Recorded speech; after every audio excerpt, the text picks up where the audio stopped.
Welcome to The Sinner and the Saint. I'm Melissa Bell. And I'm Allison Kane. So I have maybe a not so... Okay, I should be embarrassed by this story, as a matter of fact. That's why we're going to share it. But I want you guys to learn from whatever I did. So I want to talk a little bit today about unspoken expectations, because I do think that we have these with every person in our life. Oh, facts. Okay? Mm-hmm. And we don't even know it. Yes. And I mean, we have them with ourselves. Mm-hmm. We have expectations about ourselves, about others. We have expectations for the world, if you think about it. Mm-hmm. I think especially and we even have them for God. Oh. If we're really honest.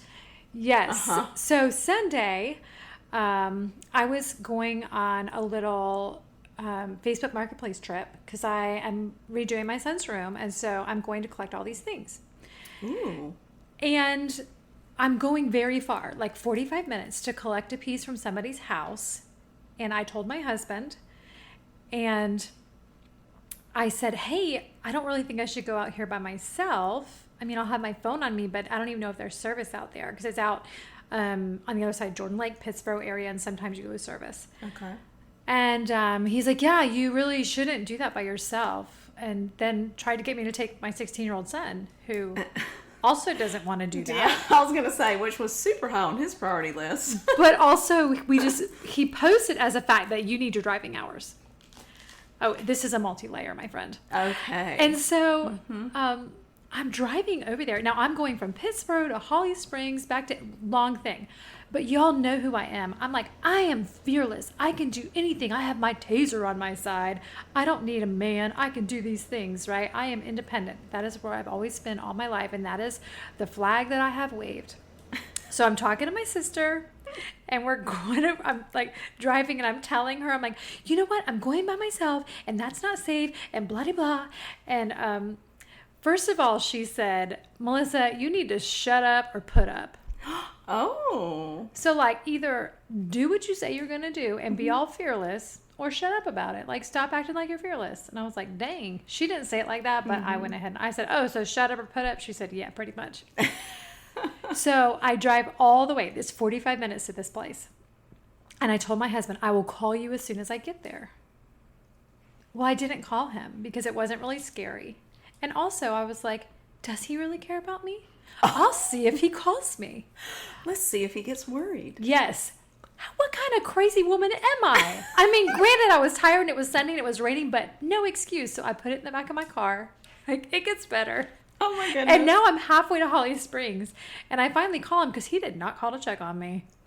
You're like, by the way, I'm not dead, in case you were wondering. That is exactly passive-aggressive. What I said. And he's like, well, I thought you said you were going to call when you got there. And I was like, yeah, but I didn't. Shouldn't you have wondered if I was alive or not? He's like, how did I know how far you were going or what time you were supposed to get there? I was like, at what time would you have wondered if I was dead or not? Martyr much? Do you think? Talk about some unspoken expectations that I didn't even realize, but I voiced them out loud. You're welcome. How's that for a fun story about Melissa being a disaster? Oh, well, not a disaster. I mean, I think as women, for those of us who are listening, we've probably all fallen into setting that trap before. It's like, oh no, it's okay. You don't have to come with me to this special occasion thing. And then but you really want them to show up. You know, right.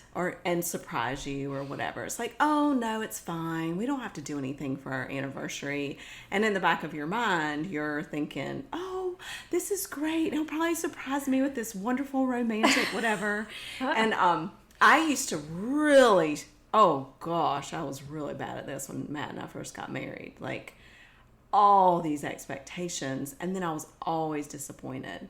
Right? We're setting ourselves up for disappointment. And then, like, he, was the one who got in trouble. And he's like, but you said this. And I'm like, well, that doesn't mean that's what I want you to do. And he's like, I'm so confused. You just have to tell me I'm dumb. It's like, don't make me guess.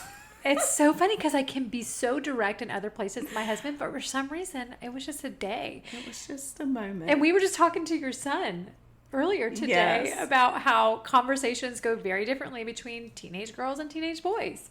Yes. It was It's- very funny. Sometimes we put a little bit too much thought into our response. Yeah, we were kind of talking about a situation that happened where someone got double booked, and then the girl was like messaging saying, I don't know the best way to say this, and I don't know if I should message this person or that person. How do I do this without hurting anyone's feelings? And then we looked at her son, and what did he say? He was like, yeah, that would have been totally different if it would have been boys. We would have been like, nah, can't, hanging with so-and-so. See you tomorrow. See you tomorrow.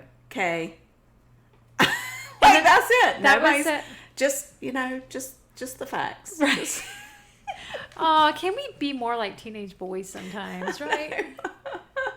I mean, but are their feelings hurt and they just don't talk about it, or do they really not care? I mean, my son says they just really don't care. It's like, no, it's just fine. Like, whatever. They're just with so-and-so and we'll hang out tomorrow. No problem. All right, so here's the deal. If that is not the true story, let us know. But he's a pretty cool kid. He's pretty well-rounded, so I'm thinking he's onto something there. Maybe. So we want to kind of hone in on these unspoken expectations, because they can, as we talked about last week, really drain us. They can make us really tired, really weary, really frustrated, and the negative emotions and reactions that come out from these, unmet expectations that we've created in our mind can start to seep out and affect all our relationships with our children, with our spouses, with our work people, anybody. And the first thing is we have to acknowledge them. That we have these expectations that we've created for certain situations and certain people and certain things. Yes. I mean, I think about all these parents that just sent their kids off to college. Mm-hmm. And maybe there are some parents whose children decided not to go to college. And so either A, the parents are like, cool, do whatever you want, or they're secretly dying or not so secretly dying, and their house is, a little bit in an uproar right now. Right. And I feel sorry for everybody in that situation, because the truth is the parents that are expecting that from their children most likely just picked that up along the way. That's what society tells us, that you should go to a 4-year college. And if you want to be anything in life, then you should go to a 4-year college. Well, if y'all have been around for a hot second, I do not subscribe to that. So you can just come to my house and we will talk all about it. You send your kid to me. But so acknowledging, like you said, that is, where did that come from? Who told me that? That's right. Acknowledging, yes. And then honing in, like drilling down on why do I have this expectation in my marriage, for my children? What about God? It's like, I have this expectation. God, I have done everything you've asked me to. So why are you not answering this prayer? Or we have expectations about how people should treat us when we go to church. Well, some of those people aren't perfect. Shocker. And they haven't dealt with their expectations and they're tired and weariness. Shocker, because we're all human. And so we have these expectations really with every situation we go into. When I'm driving down the road, I have certain expectations of other drivers. And I kind of get mad when they do not meet my expectations. Well, even if you go to a shop, so fun little tidbit about me, I do not shop a lot, but when I do, if I open the door and they're greeting everyone, I expect to hear a greeting. And if I don't, I'm like, I don't want to shop here anyways. Really, Melissa? You that important girl? Well, I don't always want to be greeted. Well, I just want to, hey, like if they've done it to everybody else. Oh, if they've done it. Yeah. So fun fact, this all stems from the fact that I feel like I don't belong there, right? Because I grew up really poor, and so I never got to shop in places similar to that. And so if I go in and they greet the person in front of me, heaven forbid they turn their back and I walk in behind them, right? I mean, they don't greet me. And I'm like, okay. Yes, I went into a store. This was a long time ago, and it has definitely changed since then, but I still will not name it, obviously. But I went into a store, and I went after I had worked out. So, it was it was a nice store, but I was just like being efficient. I was stopping in after I'd been to the Y, so I wasn't looking super fantastic or like I had much money. And they had greeted everyone else and asked them if they needed any help, but they ignored me. And I was so mad that I did not go back to that store for years, because I was like, just because I don't look a certain way, what about all the other people who come in and don't look a certain way? So you're just going to like assume they don't need help and they're not going to buy anything? That's exactly because I don't ever look a certain way. And so I feel like I get that, all the time. Oh, you always look beautiful. Isn't it interesting how we even put expectations on ourselves? Mm-hmm. We frame ourselves in a certain light and that sort of thing. I think once we've identified them and we try to hone in and we really dig into these expectations and where they come from, I believe that at the bottom of all the digging, there's always one weed, and it is fear. I believe that. Everything, all of those expectations, I believe, grow out of fear. Fear of being not unloved, fear of not fitting in, fear of someone leaving us and abandoning us, fear of not being enough, fear of not fitting in, fear of not looking, whatever it is, there is a fear attached to many of these expectations. Like you go back to the one about you and Chris, your husband, and it's like, what would you say would be the root of that fear? Like you wanted him to... I know. I feared that he didn't love me. Right. And that all... Shocker, I have abandonment issues. Can you imagine that after the life I've lived? Huh. But, the other thing that I think about is the expectations that we put on other people. So, fun fact, I have taught my children healthy boundaries because I did not have them. And so, but what happens when the healthy boundaries turn on you? Oh. And so, yeah. For instance, shut up or put up, right?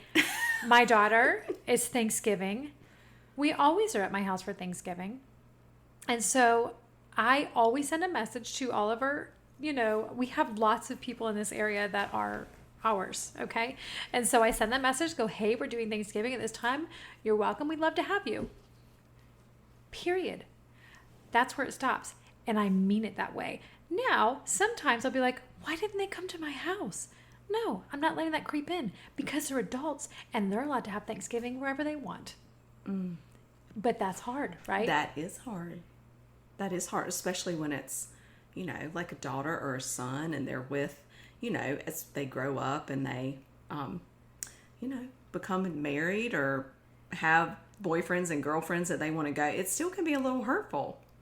But you're saying that and you really do mean it, but then it happens and you're like, I just kind of always expected they would come to my house for Thanksgiving. Right. Like, what, do they make better pie over there or something? Yeah. Like, what? What's wrong with this place? Are we chopped liver? But that's a little, example of where our expectations can sneak in, or where someone's expectations sneak in on us that we should be there because.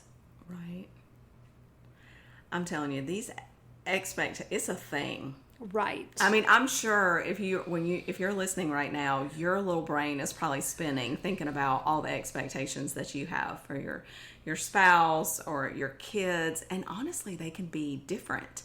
When I say kids, but I've acknowledged I have different expectations for my daughter than I do my son. Even. Yes. So it's not even just like a blanket your kids. It could be individual ones.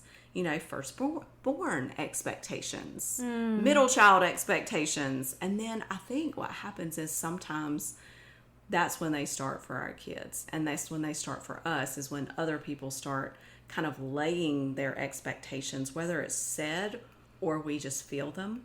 Like, where's your kid going to college? Mm-hmm. We begin to take them on. And then we add our own expectations on top of the other people's expectations that, like our parents that we grew up with, you go backwards. And it's like, dang, that's a lot of layers. That's a whole lot of drama. Y'all need a counselor. I'm just saying. Yes, we all need counselors. Yes, they're fabulous. I love, though, honestly, it really, if we can just trust God with some of these things, especially the fear. I mean, he can move mountains when it comes to this stuff.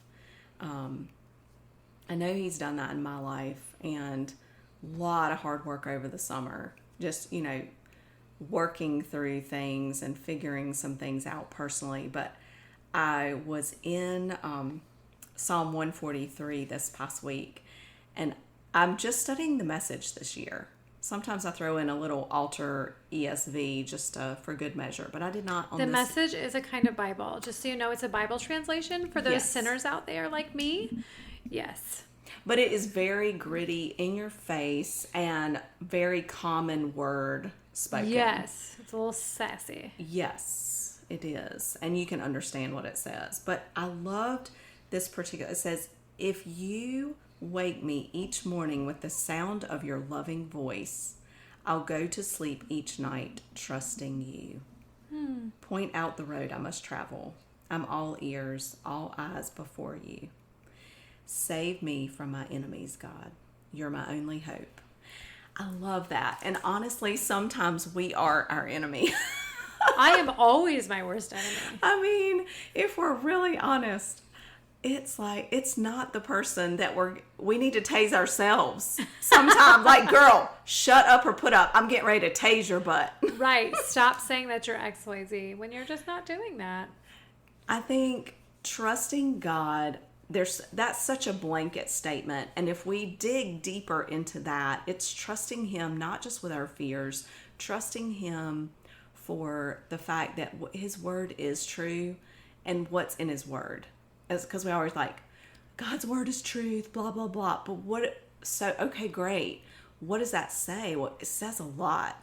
But the gist of it is that you're loved, that you're created beautifully and wonderfully in his image, that he knows every part of you, and that you are perfect the way you are. Not that we don't, can't work on that and try to respond in better ways. My responses aren't always perfect. Right. But there's nothing wrong with you. You are beautiful. You are loved. You are forgiven. That's the truth of his word. And those truths can wash away the fear. Yeah, and when we're talking very about personal, unspoken expectations, but I also think about the expectations that are unspoken that the world puts on us. And last week we just talked about what it was like to be really exhausted from all the expectations that were put on us that were unspoken. Well, guess what? You don't have to accept them. True. It's a really freeing thing. People always say, Melissa, you're just so out there and free. You just don't care. Because I don't owe anything to anybody. That also means nobody else owes anything to me. True. Right? So you have to accept both sides of that coin. Both sides of the coin.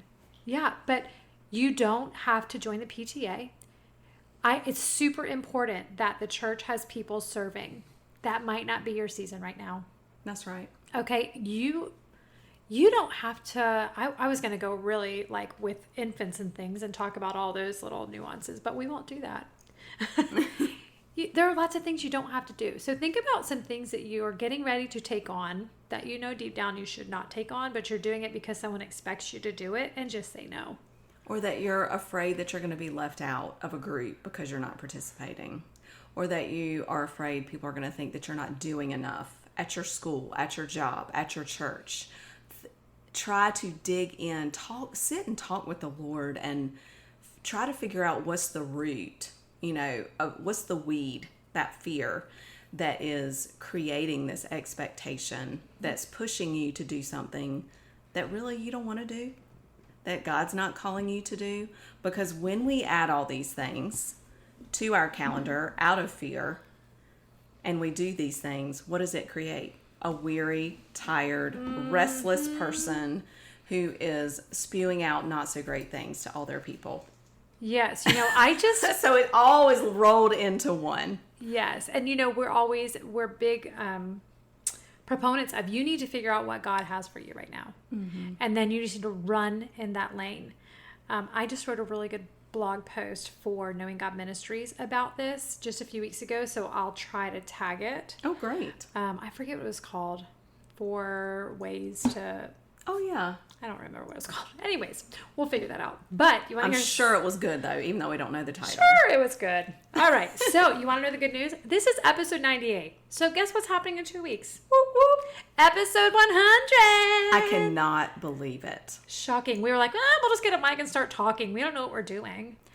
Y'all, it has been so fun to go through and do this podcasting with Melissa, with all of you. Thank you for listening, and we're going to celebrate it. We are going to celebrate it on October the 5th. Mark your calendar because we are going to roll out the details. October 5th, we are hanging out with you guys in person. We cannot wait to actually see you guys and hug you guys and just chat and see what's going on with y'all in the world. Absolutely. Looking forward to it. Thanks for joining us this week on The Sinner and the Saint.